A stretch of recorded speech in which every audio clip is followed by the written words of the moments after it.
로관이 배반하여 흉노 쪽으로 도망갔을 때 연인 로관은 이국인의 복장으로 바꿔 입고 폐수를 건너 동쪽으로 도망쳤으며 서쪽 땅에 머물 수 있는 허락을 구하면서 회의 권력하에 복종했다.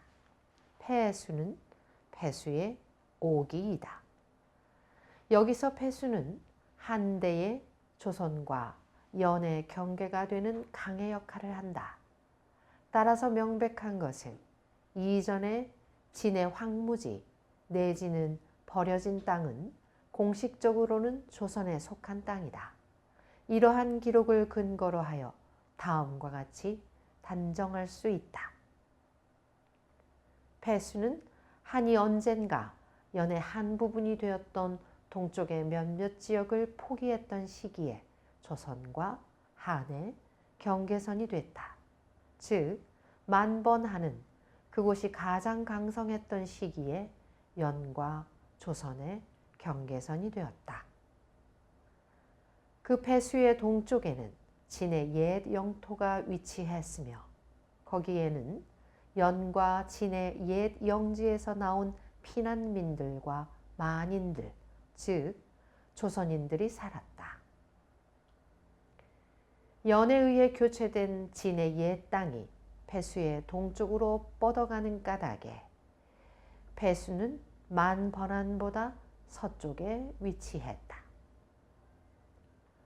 고조선의 수도는 한 왕조가 치세하는 시기까지 중국의 일부분이 되는 어떤 지역에 소재할 수 없었다. 고조선은 한 초기에 중국에서 일어난 소요를 이용하면서 자신의 상실된 토지를 회복했다. 여기서 폐수는 기원전 283년의 전쟁 전 연과 조선의 옛 국경선에서 멀지 않은 곳에 있지 않아서는 안 된다.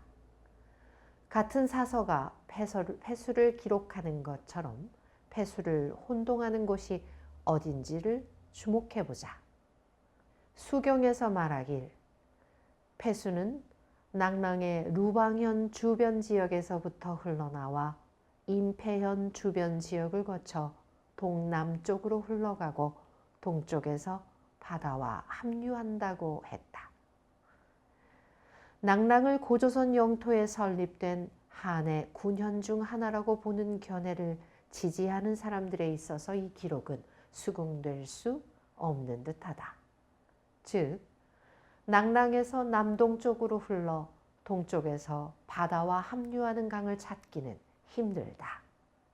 한반도의 동쪽 연안에는 이러한 기록에 상응하는 몇몇 크지 않은 강들이 있기는 하나 가장 극단적인 대동강설의 지지자조차도 이 지역에 조선과 한의 경계가 있었다고 감히 혼동하려고는 않는다.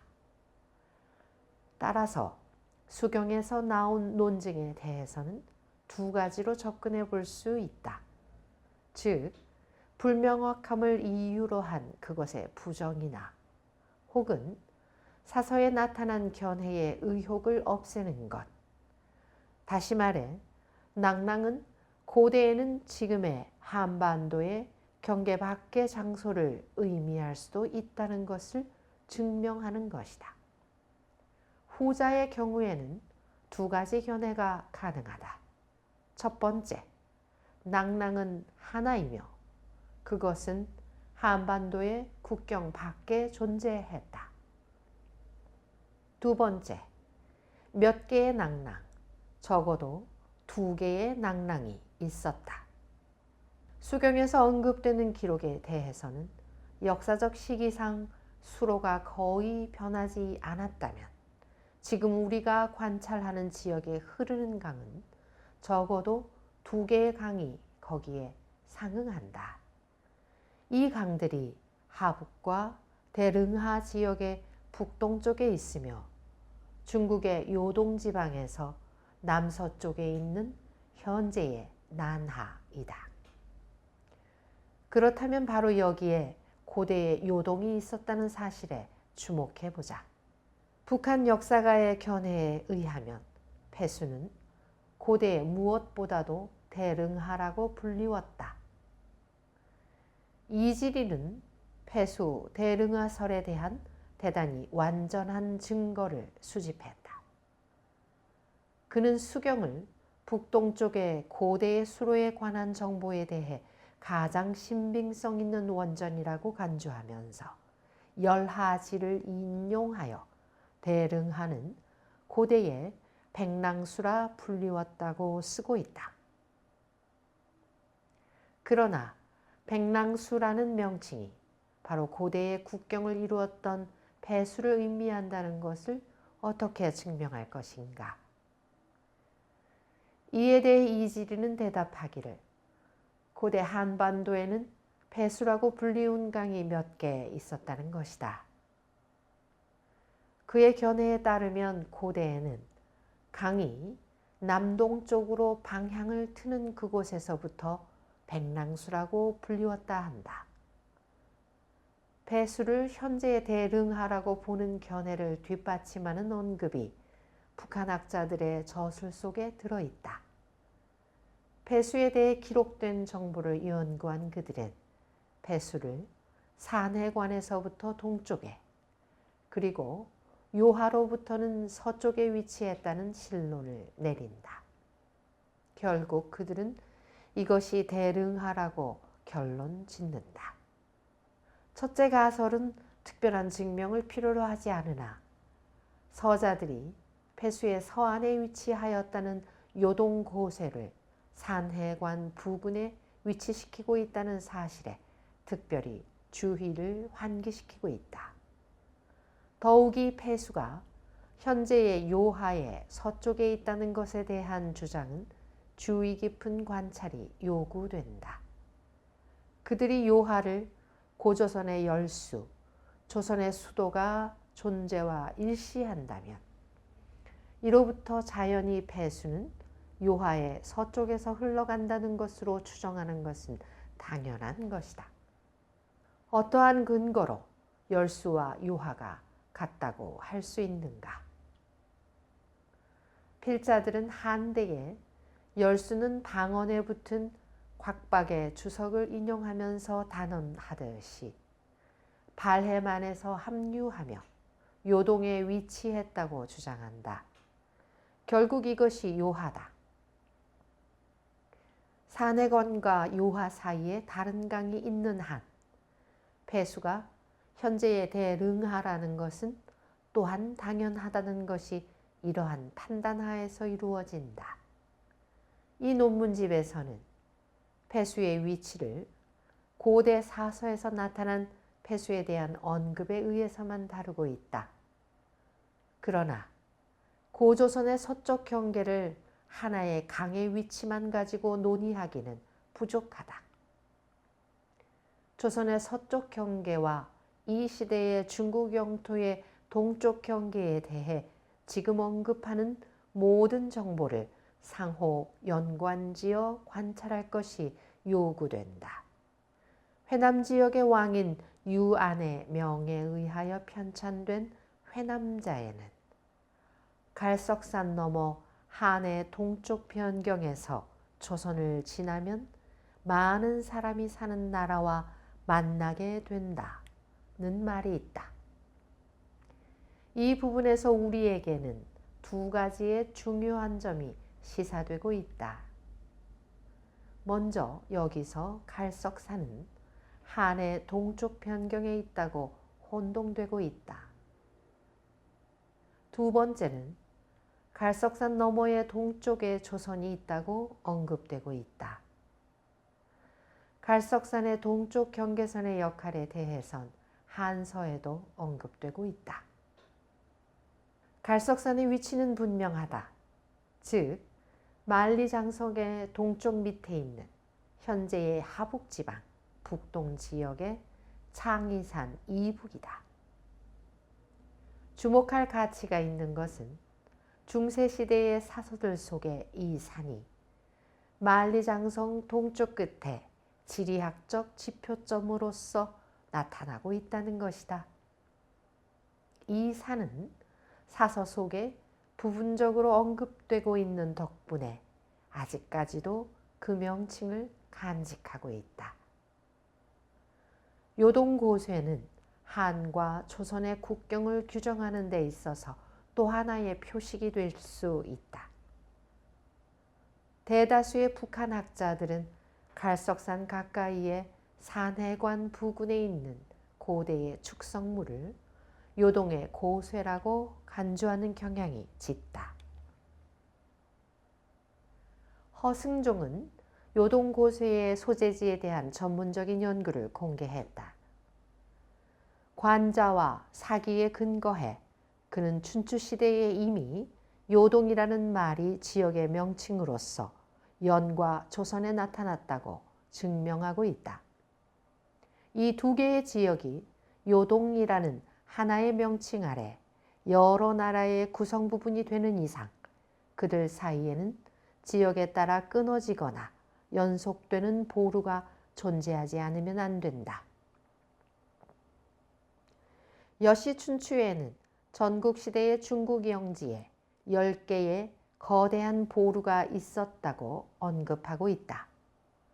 그들 중 2개가 합비와 거석으로 연지에 존재하며 처음 것은 북동쪽에, 두 번째 것은 이 나라의 남쪽에 있었다. 후 한대의 주석자 고수가 주목하는 것처럼 합비는 요소에 있는 영지 지역이다. 좀 더 나중의 사료에서는 영지 지역이 언급되고 있다. 그런데 당대의 학자 두의 통전에서는 영지 지역은 현재의 로용과 천안 지역이다 라고 기술돼 있다. 역도원의 수경주에 딸린 주석에는 다음과 같이 쓰여 있다. 유수는 남동으로 방향을 틀고는 동쪽으로부터 로용의 옛 보루를 감싸고 흐른다. 같은 저서의 다른 곳에는 기록되기를 유수는 남동쪽으로 방향을 틀어 영지현의 옛 보루의 곁을 흐른다 고 했는데 여기서 명확히 언급되는 것은 영지의 보루가 현재의 난하인 유수 서쪽에 위치한다는 것이다.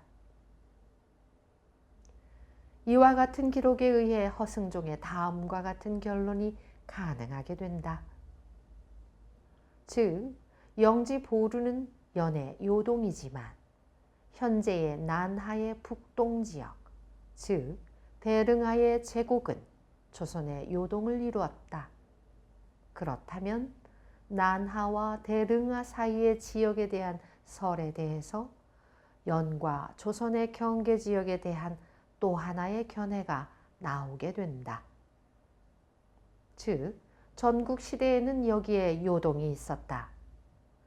고조선의 남쪽 경계를 확정하는 데 필요한 정보는 몇 개뿐이기 때문에 더욱 힘든 일이라고 생각된다. 사기와 한서에서는 조선이 이웃나라였었다는 정보만이 나온다.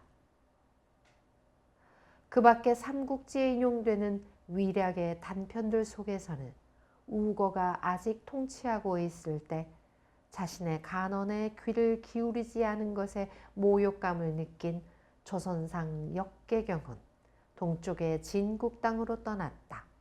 그리고 그와 더불어 이천여호가 뒤따랐다. 그리고 또한 더 이상 조선과 진번과는 관계를 갖지 않았다. 이러한 단편들 속에서 분명한 것은 진국 지역은 조선의 동쪽에 위치했다는 사실이다. 여기서 동이라는 것은 남동으로 이해하는 것이긴 하지만 고조선의 소재에 대한 요동설에 있어서 또 하나의 논거가 되는 것이다. 조선의 남쪽 경계에 대해 몇 개의 간접적인 언급이 있다. 후한서에서는 예, 옥저, 고구려는 조선의 일부 분리라고 되어 있다. 위만 치세에 모든 옥저가 조선에 예속되어 있다는 것에 대해서는 삼국지의 기록을 고려해 보아야 한다.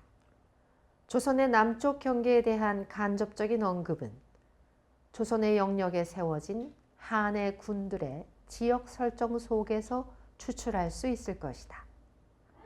진국의 경계를 검토해보자. 진국이라는 명칭은 삼한이라는 의미로 자주 사용되며 후에 그 가운데서 백제와 신라가 성장하기 시작했다. 먼저 진국이라는 나라는 한서에서도 언급되는데 거기에는 이렇게 서술되어 있다.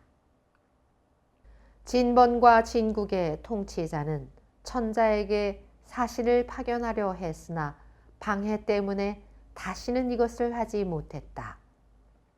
진국은 조선의 왕인 우거의 방해 때문에 한 조정과 직접적인 접촉을 하지 못했다는 사실을 고려해보자. 여기서 분명한 것은 진국이 조선의 영토에 의해 한과 분리되었다는 것이다. 어떤 지역이 진국 지역이었는가 하는 것에 대한 구체적인 기록은 후한서에 나와 있다. 즉, 한은 마한, 진한, 변한의 세 개로 이루어져 있다. 전부 78국이다. 이 모든 지역들은 그 구성에 있어 주변으로 4,000리 이상을 포함한다. 동과 서에서는 바다와 접한다. 그들 모두는 옛날에 진국이었다. 마하는 가장 큰 영토를 가지고 있다. 거기에서 진의 영토가 확고히 자리를 잡는다. 삼국지에는 한 구절만 다른 비슷한 기록이 있다. 즉, 옛날에는 삼한 모두가 아니라 진한만이 진국이라 불렸다는 것이다. 이병도의 견해에 따르면 마한, 진한, 변한이라는 명칭은 전한말에 나타나 한일, 진한이라는 명칭은 훨씬 이전에 쓰여졌다는 것이다. 따라서 한이라는 용어는 진국, 즉 한반도 남쪽의 모든 나라의 동의어가 된다. 그러나 진국의 북쪽 경계가 구체적으로 언급되지는 않으므로 따라서 삼한의 경계를 따로따로 규정해야 하겠다. 즉, 좀 더 후기의 사료에 따르는 회고적인 분석을 행해야 하겠다. 삼한의 강력에 대한 근간적인 기록은 삼국지와 후한서에 담겨 있다. 삼국지. 고구려는 요동의 동쪽 천이 밖에 위치하고 있다. 남쪽으로는 조선의 예맥과 맞닿으며 동쪽으로는 옥저, 북쪽으로는 부여와 맞닿는다.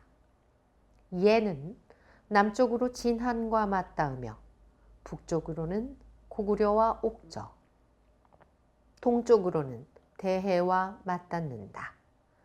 지금 그들의 영토는 조선 동쪽의 전 지역을 포함한다.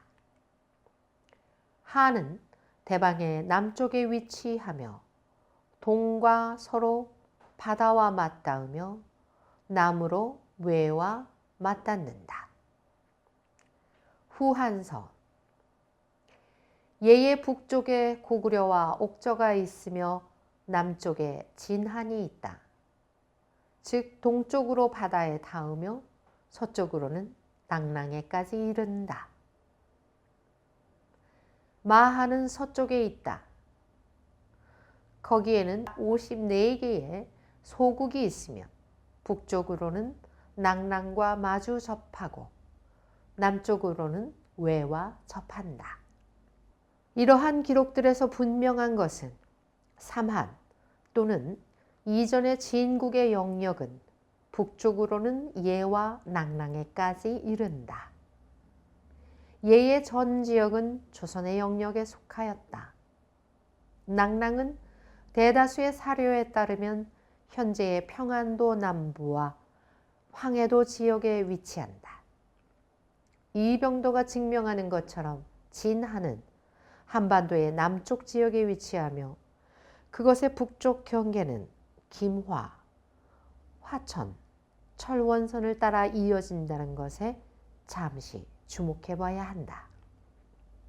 달리 말하면 진하는 현재의 경기 지방과 강원의 남쪽 지역을 차지한다. 이러한 자료를 요약한다면 고조선과 진국과의 경계선이 38도선과 가깝게 지나고 있다는 결론을 내릴 수 있다. 대체로 일련의 북한 학자들은 이와 똑같은 관점을 견지하는 듯하며 그들의 견해에 따르면 고조선의 남쪽 경계는 그들이 현재 예성관과 동일시하는 폐수를 따라 이루어지고 있다고 하겠다. 이지리는 북쪽 경계에 대해 대단히 독특한 견해를 내놓고 있다. 그는 마한, 변한, 진한이 진국의 일부분을 구성했다고 증명하면서 또한 진국과 조선은 서로 마주 접하고 있었으며 그들 사이에는 어떠한 정치 세력이 없었다고 쓰고 있다. 그는 마한의 위치가 현재의 평안도와 황해도 지역에 있었다고 쓰면서 현재의 평양을 마한의 중심지라고 간주한다. 따라서 그의 견해에 따르면 압록강은 조선의 남쪽 경계이며 이 경계의 남쪽에 진국이 있었고 이 지역에 후에 낙랑국에 편입되는 마한국이 형성됐다는 것이다. 그러므로 이지린의 견해에 따르면 낙랑군은 처음에 낙랑국과 어떠한 관련도 없으며 다만 후 한때에만 낙랑군의 세력이 한때 마한지역, 즉 압록강 남쪽의 몇몇 지역으로 확장되었다는 것이다. 그는 마한국의 영역은 압록강의 중류 지역에서 옥저와 국경을 접한다고 기록하고 있다. 다만 고조선 역사의 후기에서야 마한 영역은 다소 축소가 됐으며 이지린의 견해에 따르면 기왕조의 마지막 왕인 주는 고조선에 관한 사서에 나타나는 것처럼 한반도의 남쪽이 아니라 마한의 북쪽으로 도망갔으며 거기서 그는 한을 세웠다. 이렇듯이 이지리는 압록강을 고조선의 남쪽 경계라고 간주하며 멸망한 고조선 지역에서 자취를 감춘 한의 낙랑군은 현재 요동에 위치했다고 그의 견해를 밝히고 있다. 고조선의 남쪽 경계에 대한 또 다른 설은 청천강설이다. 현재의 북한 사가들은 그러한 견해를 갖고 있다. 이와 같이 고조선의 남쪽 경계에 대한 견해는 38도 선설, 청천강설, 그리고 압록강설 등이 있다. 남쪽 경계의 설정은 고조선의 북쪽 경계의 설정과 같이 이렇듯 중요한 의미를 지닌다. 문제는 이 나라의 과거 영토를 추정하는 것은 물론 문화의 본질 자체를 밝히는 데도 있다.